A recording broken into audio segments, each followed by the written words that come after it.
السلام عليكم. ما زلنا نتحدث عن نظريات النمو، وقبل الشروع في الحديث عن نظرية هذا اليوم نذكر بما رأيناه في نظرية فرويد. قلنا بأن الجهاز النفسي عند فرويد يتكون من 3 عناصر أساسية.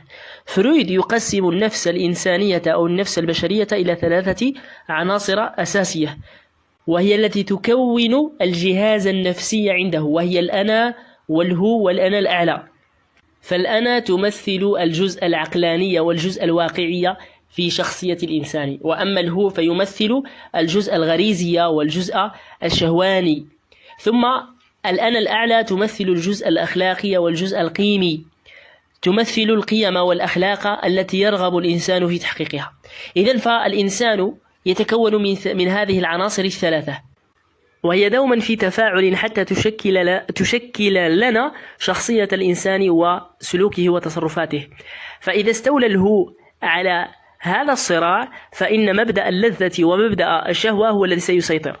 وأما إذا استولت الأنا على هذا الصراع فإن الجانب العقلاني وتحكيم العقل هو الذي سيسيطر. وأما إذا غلبت الأنا الأعلى فإن الجانب القيمي والجانب الأخلاقي هو الذي يسيطر. وعموما بالنسبة لفرويد قد ركز أساسا على تفسير سلوك الإنسان على الهو والجانب اللاواعي لدى الإنسان. إذن فهذا بإيجاز ما يقوله فرويد في نظريته التحليل النفسي. وهذا اللقاء سنتحدث عن نظرية جديدة لإريكسون، وهو من أتباع فرويد، ونظريته تسمى بنظرية النمو الاجتماعي والانفعالي. فإذا كان فرويد يركز على الهو فإن إريكسون ركز هنا على الأنا، وإذا كان فرويد قد ركز على الجانب النفسي أو على النمو النفسي فإن إريكسون قد ركز على النمو الاجتماعي النفسي أو على النمو الاجتماعي الانفعالي، فلذلك سميت نظريته بهذا الاسم. وبما أنه من أتباع فرويد فإنه سيستعمل مصطلحاته كالشعور واللا شعور والدوافع والمراحل النفسية الجنسية وطريقة التحليل النفسي وغيرها من المفاهيم التي اعتمدها فرويد في نظريته. وبما أن فرويد قد قسم نظريته إلى 5 مراحل فإن إريكسون سيقوم بتوسيع هذا العدد وتوسيع نطاق هذه المراحل حتى يجعلها في 8 مراحل. قبل الحديث عن هذه المراحل لابد من الإشارة إلى بعض المسائل النظرية أو الأساسية في هذه النظرية. أولا بالنسبة لي هذا إريكسون قد ركز على الأنا كما ذكرنا قبل قليل، بخلاف فرويد الذي ركز على الهو. ثم عنده الأنا تستمر في النمو كلما زاد عمر الإنسان. ومن العوامل الأساسية في نمو الأنا عند إريكسون العوامل البيولوجية، ومنها الغرائز والعدوان كما هو عند فرويد، وإضافة إلى مختلف العوامل الشخصية والبيئية وغير ذلك. ثم عندنا سؤال: كيف ينمو الفرد عند إريكسون؟ الفرد أو الطفل لدى إريكسون ينمو من خلال تجاوزه لأزمة، لأن المراحل كلها المراحل ال8 عنده تمر من أزمات. إذن فالنمو هنا يتحقق بعد أن يتجاوز هذا الفرد أو هذا الطفل هذه الأزمة، وهي تعني وجود مشكلة. فالطفل عندما يتجاوز هذه المشكلة فإنه ينمو، وهي تتضمن مجموعة الضغوط اليومية التي يعيشها الإنسان أو الفرد، وتتكون من المتطلبات الاجتماعية والحياتية والبيولوجية. فعند وصول أو ظهور حاجة الفرد إلى هذه الحاجات أو المتطلبات يستشعر نوعا من الضغط، ثم يدفعه لحل هذه الأزمة باستخدام المهارات التي اكتسبها. وإن شاء الله تعالى سنرى هذا من خلال هذه المراحل. إذن ما هي هذه المراحل الأساسية لدى إريكسون؟ بالنسبة لإريكسون كما ذكرنا من قبل قسم مراحله إلى 8 عناصر، سنذكرها بإيجاز ثم نفصل فيها بعد ذلك. أول المرحلة الأولى هي مرحلة الثقة في مقابل عدم الثقة، والمرحلة الثانية هي مرحلة الاستقلال في مقابل الشعور بالخجل أو الشك. ثم المرحلة الثالثة هي مرحلة المبادرة مقابل الذنب أو الشعور بالذنب. ثم المرحلة التي تليها هي مرحلة الاجتهاد أو مرحلة الكفاية مقابل مرحلة الشعور بالنقص. ثم يليها مرحلة الهوية ويقابله مرحلة الارتباك أو اضطراب الهوية أو اضطراب الدور.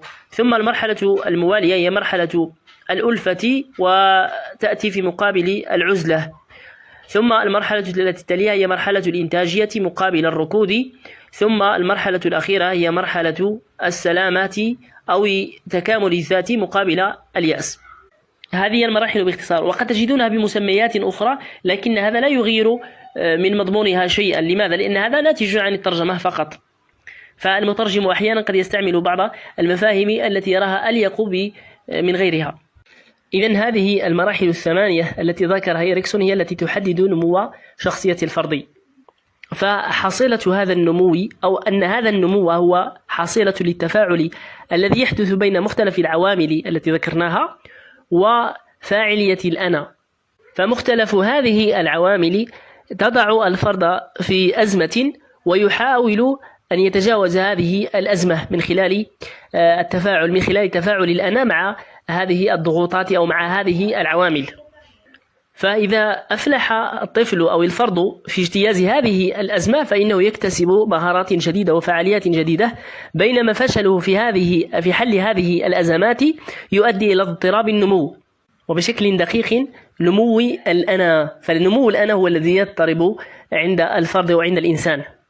وسنركز الحديث عن أول 5 مراحل من هذه الثمانية، لأن هي التي ربما قد تنفعكم في استعداداتكم لمباراة التعليم أو غيرها من الامتحانات المهنية. بينما من أراد أن يطلع على باقي المراحل فله ذلك من باب الثقافة والاستفادة. فأول أزمة يواجهها الأطفال هي أزمة الثقة، وهي تمثل المرحلة الأولى التي تكون في السنة الأولى من عمر الأطفال، وهي مرحلة الثقة في مقابل عدم الثقة. فالطفل هنا إذا أفلح في النجاح في هذه الأزمة فإنه سينمو بشكل عادي، أما إذا فشل فإنه يضطرب نموه أو تضطرب نمو الأنا لديه. فالطفل هنا يحتاج إلى الرعاية المناسبة ويحتاج إلى الحماية من قبل الأم، لأنه في هذه السنة الأولى يحتاج إلى الأم أساسا. فإذا وفرت له الأم هاتان المتطلبتان أو هذه المتطلبات التي يحتاجها الطفل فإنه ينمو طبيعيا وينتقل إلى المرحلة الثانية. بينما إذا حس الطفل في هذه المرحلة بإهمال الأم له فإن انعدام الثقة سينمو لديه ويضطرب نمو الأنا لديه، وقد يشكل عبئا ثقيلا لتجاوز المرحلة الموالية وسينتقل إليها بشكل سلبي أساسا. فبدل أن يواجه أزمة جديدة فإنه يواجه أزمتين اثنتين، أزمة المرحلة الأولى وأزمة المرحلة الجديدة. أما بالنسبة للمرحلة الثانية فالأزمة الأساسية أو المتطلب الجديد هو حاجة الطفل للاستقلال، ويبدأ وتكون في السنة الثانية من عمر الأطفال. فالطفل يريد أن يمشي وحده، يريد أن يجري وحده، يريد أن يحمل الأشياء بمفرده.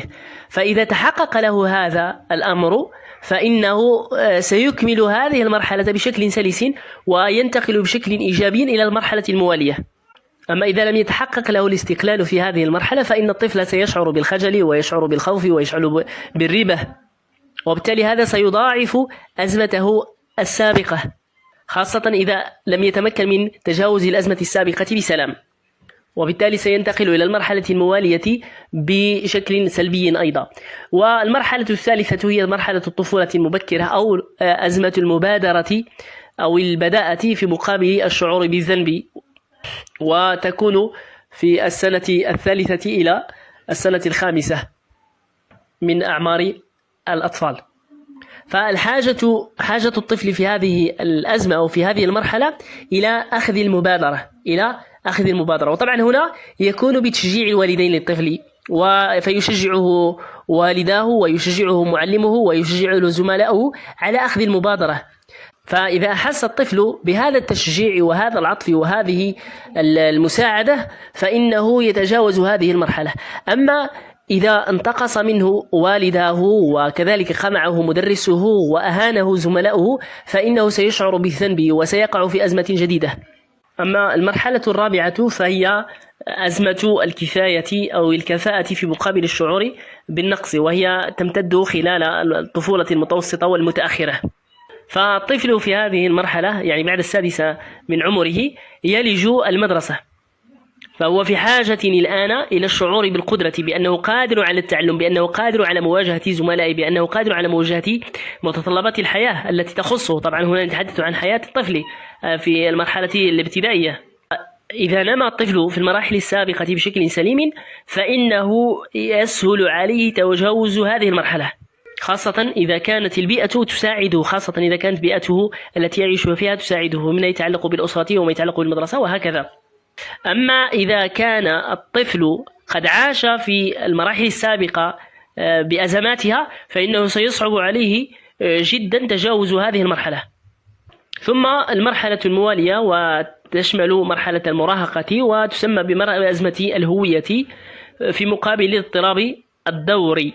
وهذه المرحلة أنصحكم بالاطلاع عليها، خاصة المدرسون المقبلون على مباراة التعليم الثانوي التأهيلي أو الثانوي الإعدادي لأن لفائدتها، وكذلك أنصح الآباء والأمهات بالاطلاع عليها أو معرفة بعض مبادئ هذه المرحلة. فالطفل الآن في حاجة إلى تشكيل هويته، فنرى هنا هوية الأطفال، هوية المراهقين، هوية الشباب متى يمكن اكتسابها. فالطفل أو المراهق الذي مر بأزمات سابقة لا تتوقع منه أن يكتسب هوية حقيقية الآن في مرحلة المراهقة. طبعا هنا عندما نتحدث عن هوية، عندما نتحدث عن وجود معنى للحياة، نتحدث عن وجود أهداف في الحياة، نتحدث عن وجود خطط في الحياة، ماذا أريد، من أنا، كيف أحقق ما أريد وما شابه ذلك. فالطفل الذي مر بشكل سليم من المراحل السابقة فلا شك بأنه سينجو من هذه الأزمة أيضا بشكل سريع. لكن الطفل الذي عاش أزمات في المراحل السابقة فإنه يصعب عليه أيضا تجاوز هذه المرحلة، فتراه متقلبا، تارة لا يعرف ما يصنع، لا يعرف ما يريد، لا يعرف من هو، لا أقصد اسمه وإنما من هو، في ما موقعه داخل المجتمع وهكذا. ثم عندنا المراحل الموالية الثلاثة الموالية، وهي مرحلة المودة وفي مقابل العزلة، ثم الإنتاجية في مقابل الركود، ثم ما يتعلق باكتمال الذات في مقابل اليأس. إذن هذه هي مراحل إريكسون الثمانية. هذا والله تعالى أعلى وأعلم. المرجع الأساسي المعتمد في الشرح هو كتاب نظريات النمو لإريكسون، لويليام جرين.